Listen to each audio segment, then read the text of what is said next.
Então, cada vez mais as empresas, elas não têm mais escolha, não é uma questão de achar legal, né, falar sobre saúde mental na empresa, é uma necessidade da empresa, porque vai por mim, vai por mim. Quando mexe no bolso da empresa, quando começa a mexer no faturamento da empresa, a empresa dá atenção para aquele tema. Muitas empresas não têm maturidade ainda para ser preventivas, para fazer antes de acontecer o problema. Elas, primeiro, né, têm o problema, né, como é o caso, por exemplo, de assédio moral, assédio sexual. Por que os assédios agora estão sendo falados cada vez mais nas empresas, né? Porque antes isso era camuflado, os funcionários, os trabalhadores não sabiam primeiro a diferença de assédio para importunação, para outros tipos de violência no trabalho, discriminações, enfim, e isso ficava meio encoberto, e geralmente o trabalhador também tinha receio de se posicionar, de falar. Hoje é um nível de consciência muito maior, os trabalhadores também têm um nível de maturidade maior, e para você ter uma ideia, em 2020, só de ação trabalhista por motivo de assédios foram 68.635 ações trabalhistas. Imagina. Então, as empresas precisam também tratar desse tema, prevenir esse tema. Por quê? Porque elas sabem que está tendo consequência financeira. Então, tudo isso vai fazendo com que as empresas nos busquem. Por exemplo, assédios no trabalho. Não é possível uma psicóloga que esteja dentro da empresa tratar desse tema junto aos seus colegas. Por que, Ana Silvia? Por uma questão de competência técnica? Não.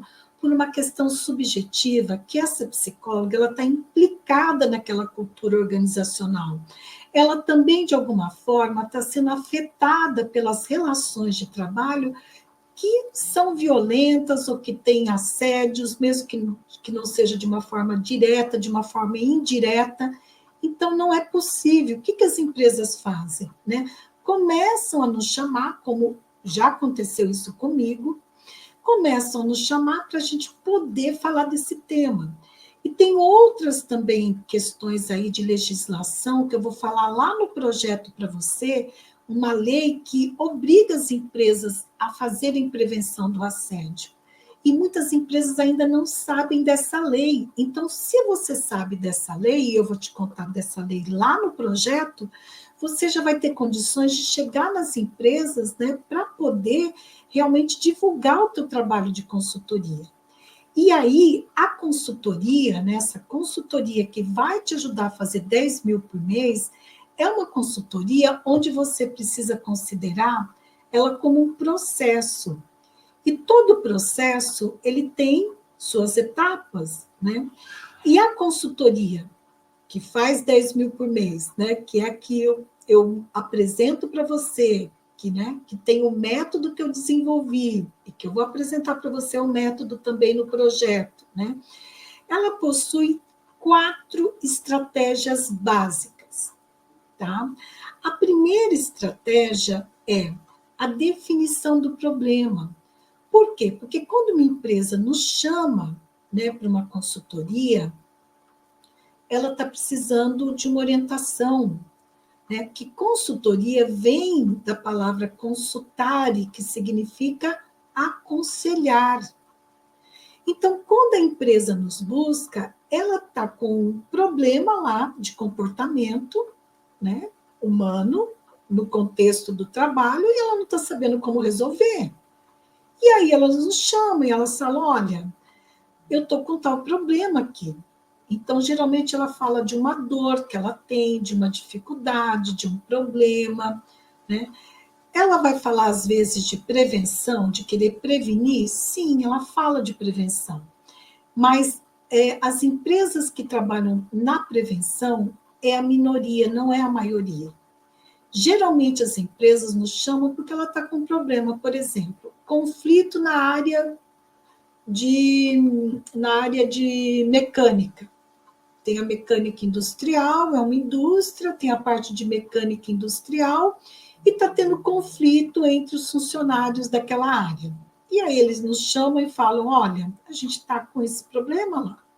E a gente não está sabendo como resolver, o chefe, o gestor não está sabendo como lidar com esses trabalhadores, geralmente eles usam o termo colaboradores, né?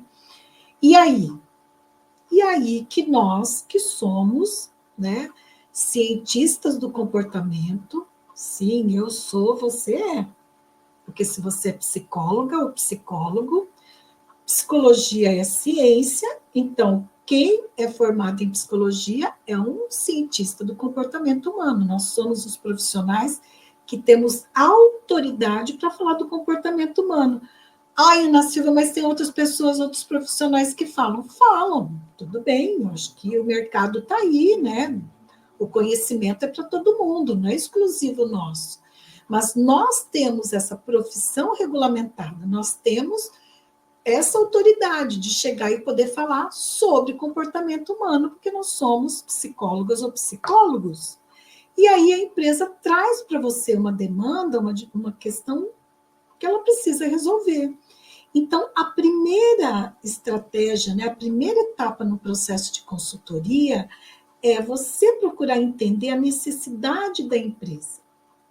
Isso é decisivo para você poder ter a sua proposta aprovada na consultoria, porque se você não tiver um método que te ajude a fazer uma reunião de alinhamento, onde você vai fazer as perguntas certas, no momento certo, para poder entender esse problema que a empresa está tendo, você vai ter dificuldade de ir para a próxima etapa, que é a etapa de elaborar a proposta. Porque o que acontece, né? A proposta, que é uma segunda etapa, né, desse processo de consultoria, você entendeu a demanda, né, o que a empresa está precisando ali, qual que é o problema da empresa. Aí você vai procurar dar uma solução, vai propor para a empresa um serviço, uma solução que vai procurar resolver aquele problema que a empresa tem. E aí é importante, assim, né, que você tenha clareza que, para você poder também apresentar essas soluções, essas propostas de soluções, é importante também que você tenha um método, que você tenha o método de mais de um tipo de serviço. São basicamente 4 estratégias, 4 etapas de um processo de consultoria. Então, a primeira é entender a demanda, né? Você vai, a empresa te chama, te fala qual que é a demanda que ela tem, o problema que ela tem, e você procura entender. Num segundo momento, você vai procurar propor para a empresa alguma solução para resolver esse problema. E aqui é bem importante que você tenha várias possibilidades de intervenções, de métodos, de metodologias, que você não fique restrita a uma apenas. Eu vou te dar um exemplo que eu ia falar antes de eu tomar água, que infelizmente, o que eu verifico, tá? E aí eu alerto muito as minhas mentoradas, as minhas alunas, para não cometerem esse equívoco. A empresa traz uma demanda, traz um problema, e muitas vezes o profissional, por ele não ter, aí eu vou falar profissional de um modo geral, independente da formação, inclui aí psicólogos e psicólogas, tá? Mas vou falar profissional de um modo geral. Por ele não ter metodologias diferentes para fazer intervenções diferentes, tudo ele resume num tipo de intervenção que é palestra. Tudo ele acha que vai resolver com palestra. Ah, tá com problema de conflito? Palestra. Tá com problema de saúde mental? Palestra. Eu tenho alguma coisa contra a palestra? Nenhuma. Eu dou palestra para as empresas. Mas, anos, décadas. Mas palestra, para mim, é uma das intervenções, é uma das metodologias, é um dos métodos que eu desenvolvi na consultoria para eu poder oferecer para a empresa. Então, se você tem um cardápio, se o seu método, você tem um método de trabalho, e esse método de trabalho ele tem um cardápio para você que fala, olha, eu posso oferecer isso para a empresa, Eu posso oferecer uma palestra, eu posso oferecer uma roda de conversa, porque eu sei fazer uma roda de conversa, eu posso oferecer um workshop, porque eu sei o que é um workshop, sei como fazer, como coordenar.